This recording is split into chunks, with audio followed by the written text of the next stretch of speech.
Je vous sers Job 22, 28. La parole de Dieu déclare.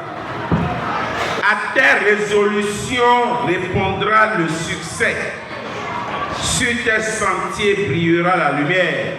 Amen. Amen.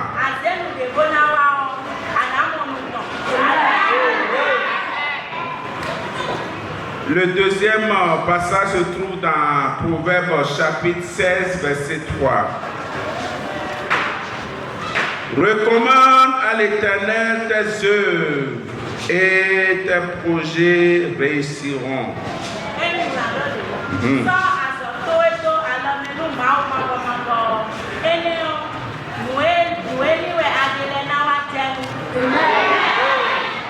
Le thème de ce message, à tes résolutions répondra ton succès.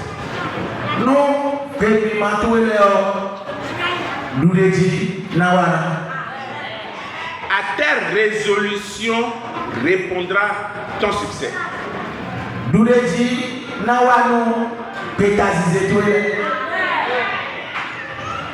Dieu veut préparer quelque chose pour nous cette année 2026.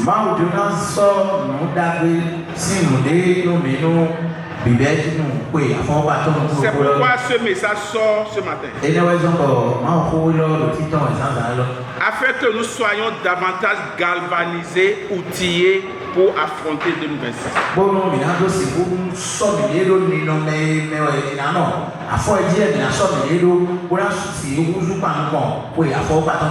Le thème est évocateur. À tes résolutions répondra ton succès.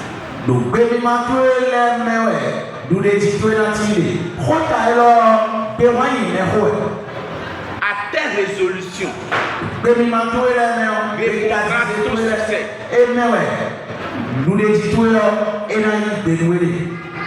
Pourquoi à tes résolutions répondra ton succès?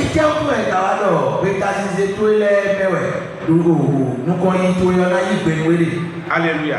Amen. Ce thème qui comporte deux éléments importants, résolution,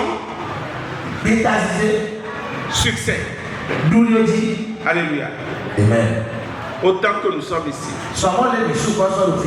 nous prions le Seigneur pour que nous soyons heureux. Nous prions le Seigneur pour que nous soyons bénis. C'est une bonne chose. Mais le Seigneur attend quelque chose de spécial de toi. Quelles sont tes résolutions pour l'année 2026? Quels sont tes projets pour 2026? Nous sommes déjà dans la barque de 2026. Mais quels sont tes projets? Qu'est-ce que tu es en train d'envisager faire? Il ne faut pas être quelqu'un qui vit au quotidien.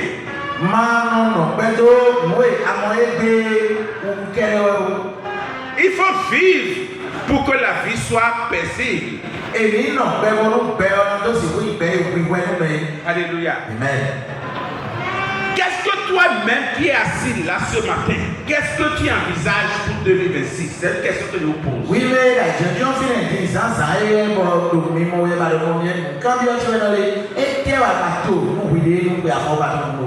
Bible dit, dans le livre de Job que nous avons lu, le chapitre 22, verset 28, à tes résolutions dépendra le succès.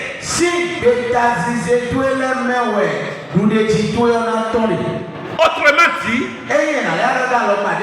si tu veux de succès, si tu veux atteindre un niveau, si tu veux avoir tes activités agrandies, si tu veux vendre énormément, Si tu veux avoir beaucoup de boulot, beaucoup de travail, ça dépend de ce que tu envisages. C'est pourquoi il n'y a rien de nouveau sur ce soleil. La parole de Dieu est complète. De Genèse jusqu'à Apocalypse, rien ne se passera sur ce soleil sans que la parole de Dieu ne soit révélée. C'est pourquoi Dieu même sait que un homme qui vit sur cette terre, s'il doit connaître le succès, il faut qu'il ait une vision. Et notre école demande de cette semaine-là. Mets l'accent sur la vision.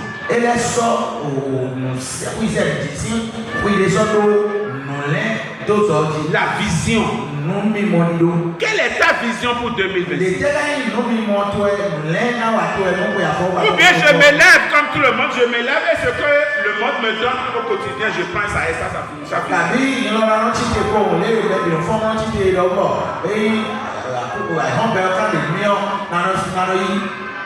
Si c'est comme ça que tu envisages, alors tu auras quelques soucis sur ton parcours. Alléluia. Lorsque nous rentrons dans la parole, dans le livre de Genèse chapitre 1,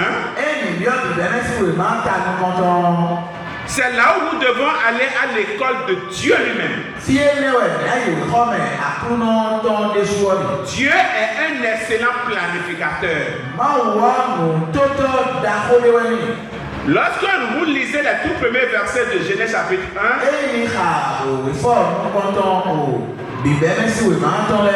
la Bible nous dit: au commencement, Dieu créa les cieux et la terre. La terre était informe et vide. Au commencement, Dieu créa le ciel et la terre. Et il dit par la suite, la terre était informe et vide. Il y avait des ténèbres à la surface de l'abîme et l'Esprit de Dieu se mouvait au-dessus des eaux.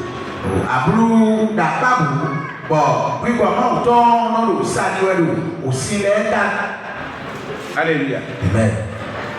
Lorsque nous sommes dans l'année 2026, comme nous le sommes déjà, tu dois te nourrir des ambitions. Tu dois définir des objectifs. Lorsque Dieu voulait créer ce monde, laisse-moi te dire, Dieu a défini des objectifs. Il a défini des objectifs. Et ensuite, il a défini pour chaque moment tel objectif sera réalisé.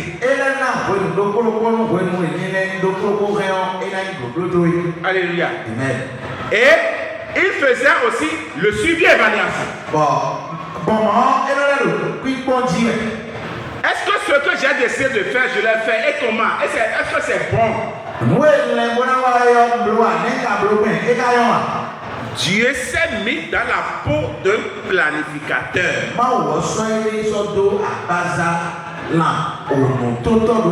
Et nous devons aller à cette école. Lorsque Dieu voulait créer le monde entier avec tout ce que cela renferme, la première chose que Dieu a créée, le premier jour, c'est la lumière. Quand vous lisez Genèse chapitre 1, verset 3 à 5, vous allez comprendre.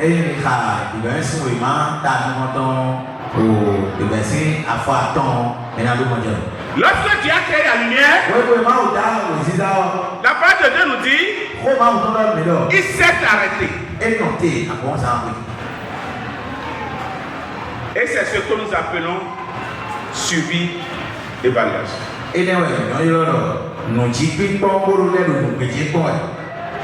Dieu s'est arrêté pour voir, est-ce que la lumière que j'ai créée, est-ce que ça répond aux normes?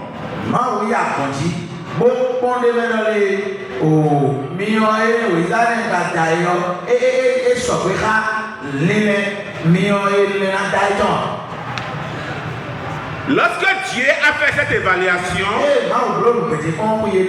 il a dit, il a tiré la conclusion, c'est bon.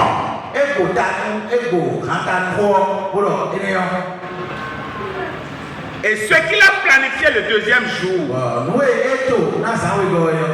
et qu'il doit faire, c'est de créer le ciel. Le deuxième jour, Dieu a créé le ciel. Si vous lisez verset 6 à 8 de Genèse chapitre, vous allez comprendre.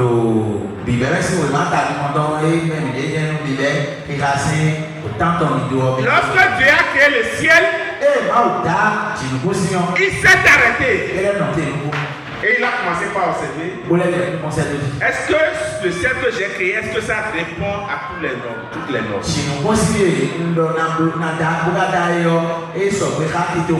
Écoutez-moi bien dans mon développement, s'il vous plaît. Lorsque Dieu a créé le ciel, il s'est arrêté.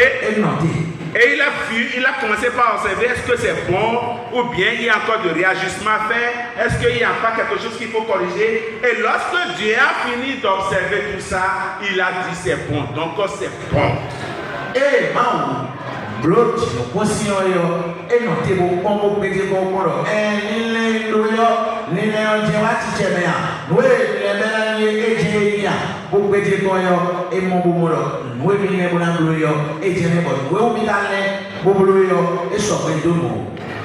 Troisième jour, Dieu créa la terre et les végétations. Et lorsque Dieu a créé la terre et la végétation, il s'est arrêté encore et il a commencé par observer. Est-ce qu'il n'y a pas quelque chose qui manque? Est-ce qu'il n'y a pas quelque chose qu'il faut corriger? Et lorsque Dieu a fini d'observer, il tire la conclusion, c'est bon. Alléluia. Le quatrième jour, Dieu a tout planifié. Il sait ce qu'il doit créer le premier jour de cette Nous avons 12 mois dans l'année 2026. Qu'est-ce que toi tu as planifié premier mois, deuxième mois, troisième mois?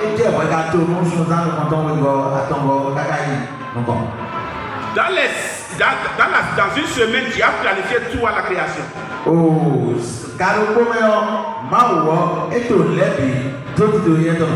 Le quatrième jour, Dieu créa le soleil,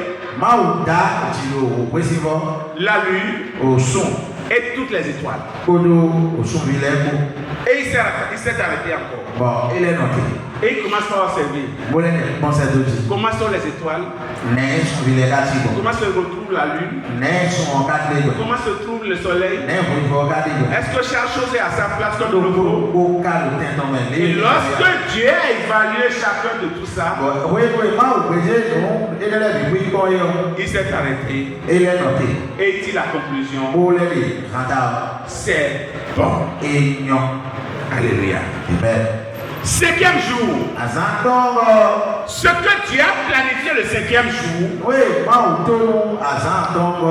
c'est la création des poissons et des oiseaux.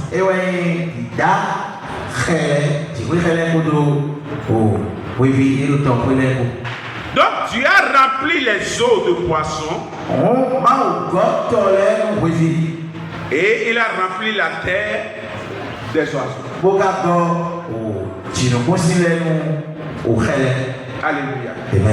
Alléluia. Amen. Et lorsque Dieu a créé les poissons et les oiseaux, il s'est arrêté encore et il a commencé par observer comment tout ça là, est-ce que c'est bon? Est-ce que j'ai fait? J'ai créé les oiseaux, parfait, mâle et femelle, parce que Dieu a créé pour que ces espèces se multiplient.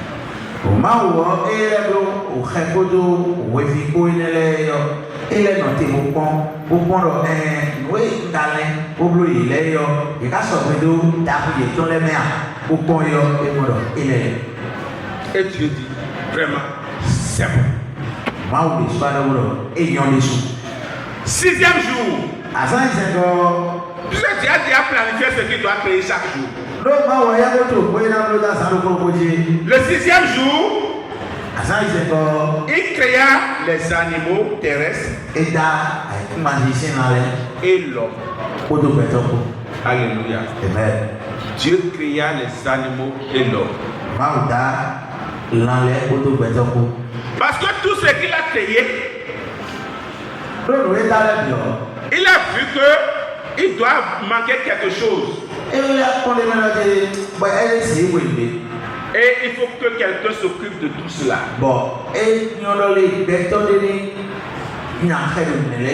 Et c'est en cela que lorsque Dieu a créé les animaux le sixième jour,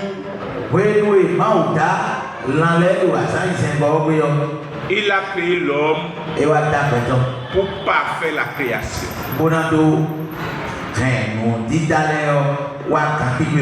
Et lorsque Dieu a évalué tout ça, soit à la fin, lorsqu'il a fait son évaluation, il a vu que tout était parfait.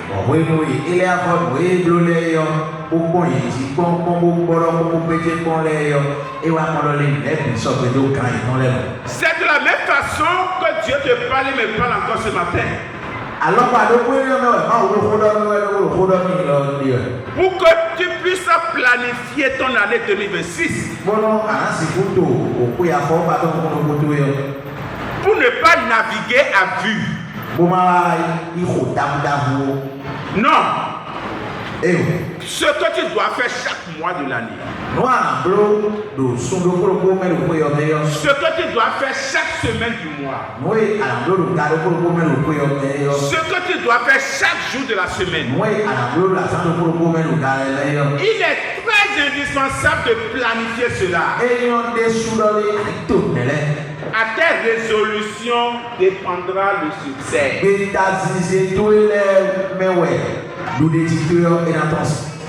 Ton succès en 2026 dépendra alors de tes objectifs que toi-même tu te donnes.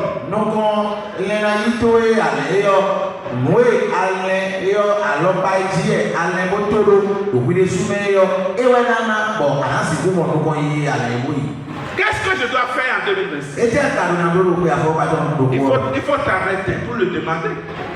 2026 là. Quelles sont mes ambitions? Où je vais aller? Qu'est-ce que je dois faire? Qu'est-ce que je dois matérialiser sur cette terre? Pour ne pas vivre inutilement sur la terre. Il faut avoir une vision là. Et ce que tu dois faire, étape par étape, tu dois être en mesure de les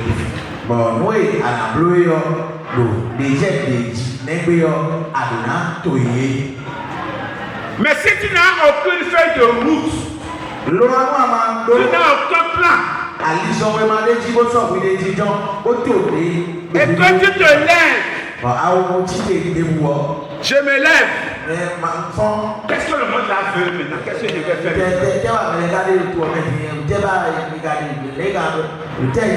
Puisque tu n'as aucun plan dans ta tête, tu te lèves. J'irai voir Maman Paul. J'irai voir Maman Yacinthe. Et c'est pour aller s'asseoir à longueur de journée pour parler Bona non finesse sans attaque dada. de tout et de rien. Oh malo tadile. Ça va t'apporter quoi? Était grand de rien. Puisque tu n'as aucune boussole, tu n'as aucun point, Donc avant de te brûler, nous brûler ailleurs. tu seras comme le chat qui dit oui, on peut quitter le Bénin pour aller en France, il ne va pas changer de voie et avant de Aracha oui, et c'est le moto même non donc quand on va voir oui on voit bien là là de brûler. Alléluia. Amen. Et tu vas dire Seigneur, ah, tu m'as abandonné, tu m'as laissé. Et ouais, c'est mon loi, non, Dieu est oublié à des coordonnées. Dieu est fidèle. Mawa et le prédit. Et il est souverain dans ses décisions. Bon, et il est le prétasisé dans les mains. Mais ce qu'il te demande, Oui, bien, oui, oui, c'est ton obéissance totale. oh, tout si c'est tout, il paye. Ton obéissance totale. Tout si c'est tout. Pour que 2026 soit une année où nous allons amener à concrétisation nos ambitions, Bon, oui, à fond, pas tout le monde, c'est oui, mais oui. Mais là, oui, oui, mais tu vas te je te donne quelques astuces maintenant. Première chose, il faut t'asseoir, définir tes objectifs de manière très claire.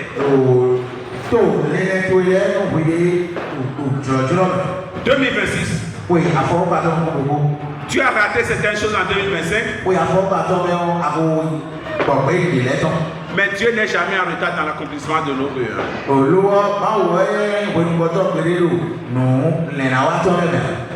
Soyez patient. Alléluia. Alléluia. Donc tu dois te définir des objectifs clairs. Deuxième chose, écris-les quelque part. Et toutes les fois, tu vas te repérer à ça. Et ça va te permettre de savoir comment je suis en train de progresser dans la vie.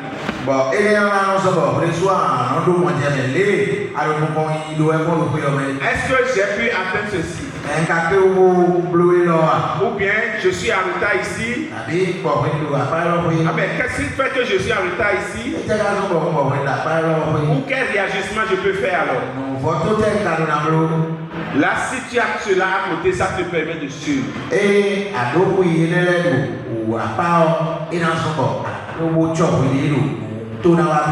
Troisième élément, il faut définir étape par étape ce que tu dois faire premièrement et ainsi de suite.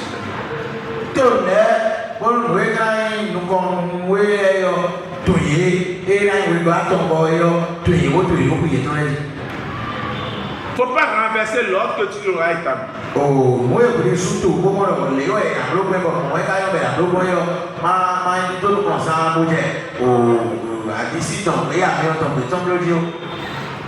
Les étapes, c'est comme une échelle qu'on gravit.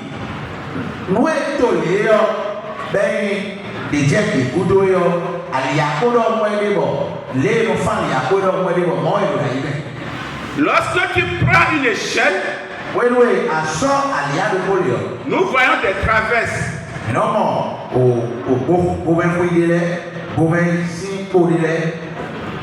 Mais tu ne peux pas laisser la première traverse et dire que tu vas monter sur la quatrième traverse. Tu ne peux pas, mon frère, ma soeur.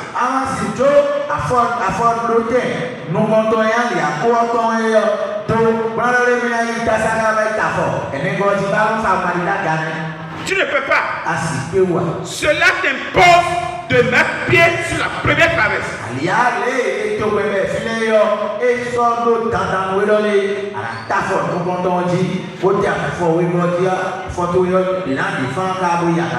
Donc tu ne peux pas escamoter les étapes que tu dois suivre.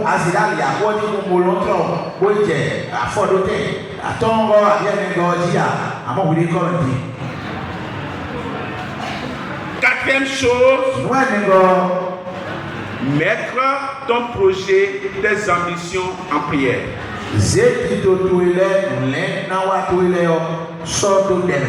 Nous avons vu dans le livre de Proverbes, Dieu a dit, recommande ce que tu veux faire, recommande-les à moi, et tu réussiras.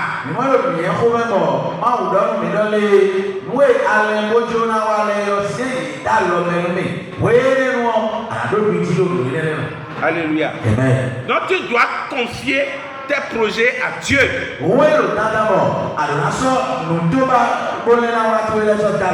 Et Dieu va agir. Il est fidèle. Alléluia. Puisque lui-même a dit que c'est à la sueur de nos fronts que nous allons manger. Mais quelqu'un qui croise les bras, qui ne veut rien faire, on l'appelle un paresseux. Et le livre de Proverbes dit qu'il n'a qu'à aller à l'école des fourmis.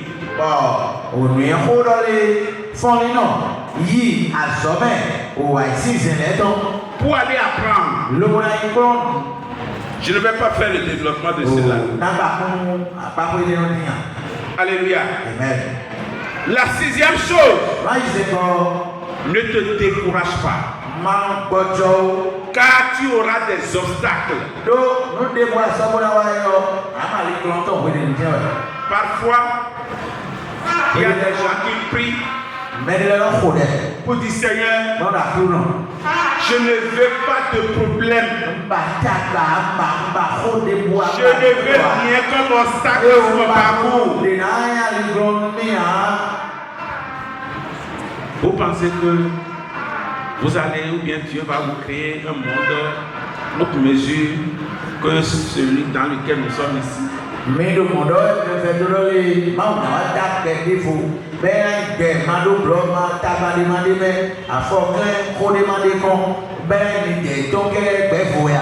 nous, en tant que chrétiens, nous devons intégrer dans notre subconscient que nous sommes chers et nous vivons parmi les hommes et les difficultés sont inhérentes à l'homme. Les difficultés, c'est pour les humains, ce n'est pas pour les animaux.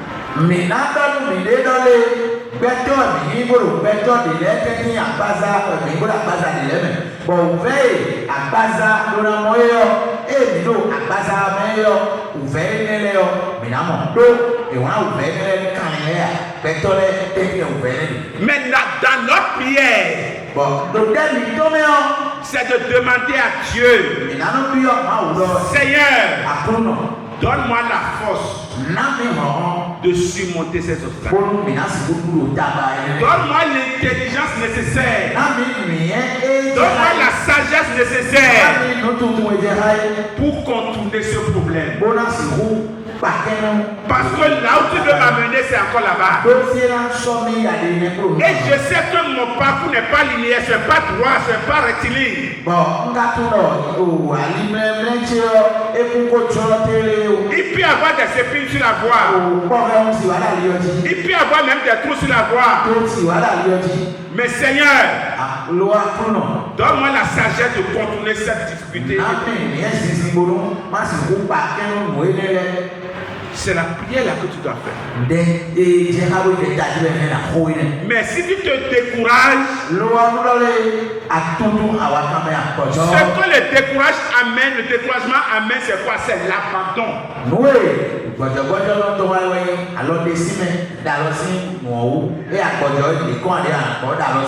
Lorsque tu te décourages en faisant quelque chose, parce que tu rencontres des difficultés là, la finalité là, c'est difficile, moi je ne peux pas continuer. Il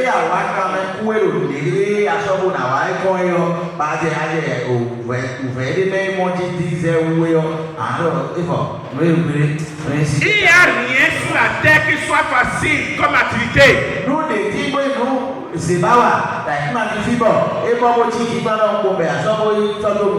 Même lorsque on te sert la nourriture, mon frère et ma soeur, si tu veux manger là, vous ne savez pas que c'est du travail. Parce que tu formes le V, vous voyez, le V comme ça là, ça fait V. Hein, c'est la lettre V. Tu fais comme ça là, tu formes la lettre V.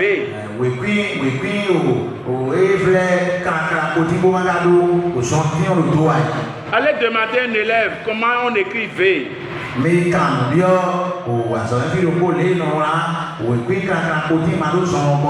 Est-ce que c'est facile d'écrire V? Manger, ce n'est pas facile. Par conséquent, il n'y a rien qui sera facile sur la terre. Quel que soit ce que nous entreprenons, ayons à l'esprit qu'on peut rencontrer des problèmes. Mais lorsque cela arrive, retournons à Dieu pour lui présenter cela, afin qu'il puisse nous donner la sagesse, l'intelligence, les chemins à prendre pour contourner cette vie.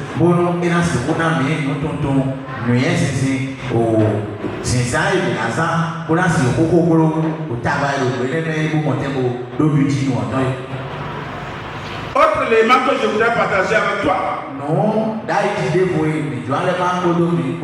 Demandez toujours conseil à vos mentors, vos devanciers, ceux qui ont déjà l'expérience dans ce que vous faites qui a de difficultés.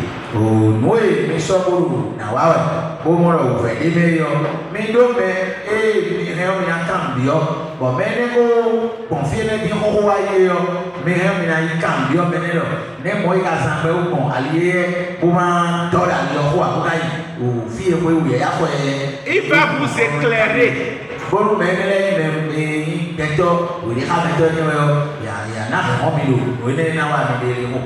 Dieu a toujours un plan pour chacun de nous. Car il connaît les pensées qu'il a pour chacun. Pensées de paix et non de malheur. Alléluia. Tiens-toi debout.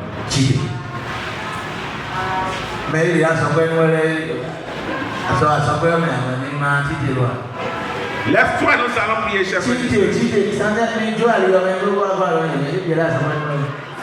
Tu vas prier. Tu vas dire, Seigneur, je te rends grâce ce matin pour ce premier message de l'année. Mais tu attires mon attention sur quelque chose de fondamental. Si je veux que l'année 2026 sourit à mes yeux,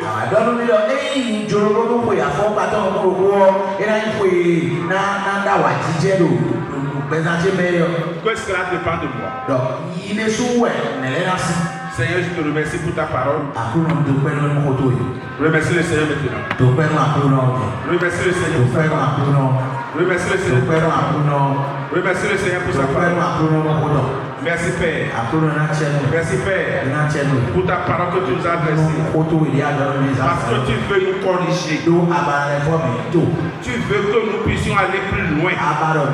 Tu veux que nous nous organisons autrement. Tu veux que nous planifions les choses. Car tu es l'excellent planificateur. Merci pour ta parole. Dans le nom puissant de Jésus, nous allons prier. Je ne sais pas si tu as déjà commencé par réfléchir pour ta vision. Mais une chose est certaine. Mais si tu n'as pas commencé, après avoir écouté ce message, lorsque tu vas retourner dans ta maison, il faut t'asseoir. Appelle tes enfants, ton époux, réfléchissez ensemble, définissez des objectifs pour l'année. Si les enfants vont à l'école, comment nous allons faire pour les encadrer? Ça doit faire partie de vos objectifs. Si vous avez des choses à faire, si vous voulez diversifier vos activités, asseyez-vous et réfléchissez. Qu'est-ce que je dois faire en plus de ce que je fais maintenant? Je ne fais rien encore pour le moment. Mais qu'est-ce que je peux faire en 2026 pour que je puisse vraiment commencer par évoluer dans ma vie, pour façonner ma vie? Parce que j'ai retenu ce matin que que mes résolutions na pe wo dure jije o sont importantes pour que mon succès soit présent. e yon me bo do daji do nu ko injira se buti Tes mains dans le ciel. alors tu le ni ada Tu vas dire Seigneur, ara no tout ce que je pense non de le pour 2026. non pe afo ba do ko Je sais que tu amènes à l'accomplissement ce que nous te demandons.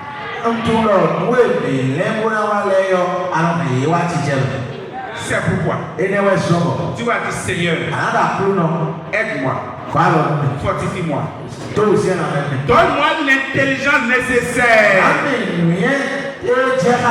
afin que je planifie les choses pour que ton nom soit glorifié.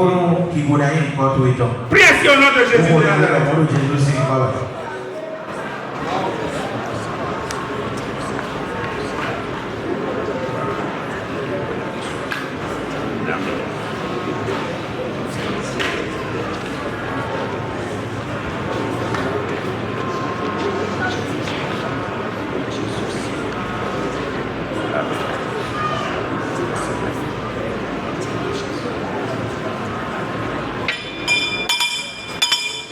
Dans le nom puissant de Jésus, nous allons prier. Je déclare sur ta vie ce matin tout ce que tu vas envisager pour l'année 2026. Que la grâce d'élévation, la grâce d'abondance, de débordance et de surabondance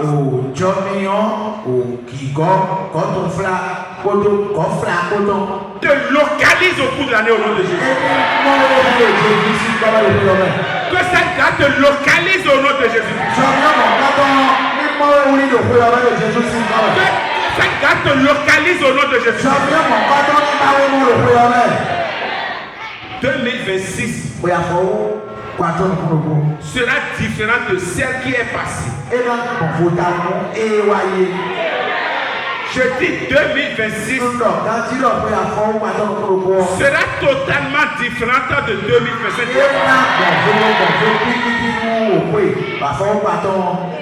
Là où ta main n'est pas allée, au cours de 2026, les gens de Dieu vont t'amener là. Je déclare que tes activités vont prospérer autrement au nom de Jésus-Christ.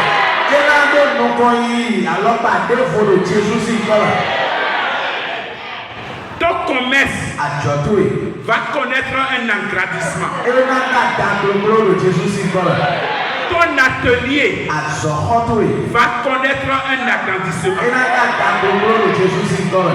Tes clients seront multipliés.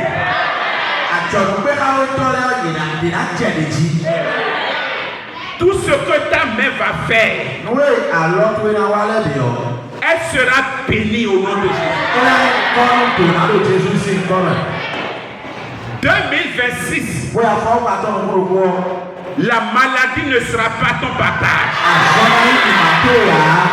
Je dis la maladie ne sera pas ton partage. Ainsi soit-il dans nos vies. Au nom puissant de Jésus. Amen. Veuillez vous asseoir.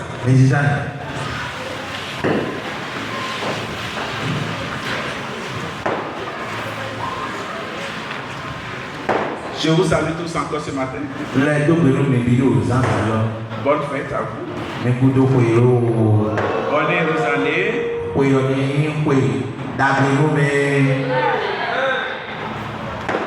Nous avons écouté tout à l'heure notre diacre Locke qui a présenté un peu ce que nous avons fait au cours de cette année.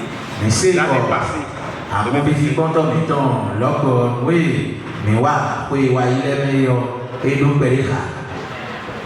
Nous avons touché notre bâtiment pour l'entretenir un petit peu.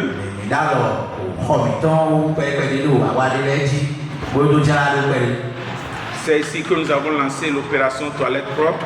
si l'autre ouais calé sorti tout oh afoda item ton en mettant d'idée Et depuis ce soir, les toilettes sont propres.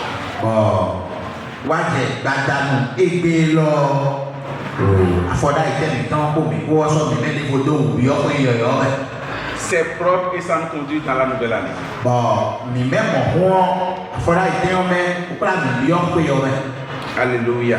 amen Alléluia. amen Parce que le guide de l'année 2025 oh daton ya fo paton qui peut me rappeler cela. mais quand les frères mi bleu mais quand Guide de l'année 2025. mi ci te vodo mala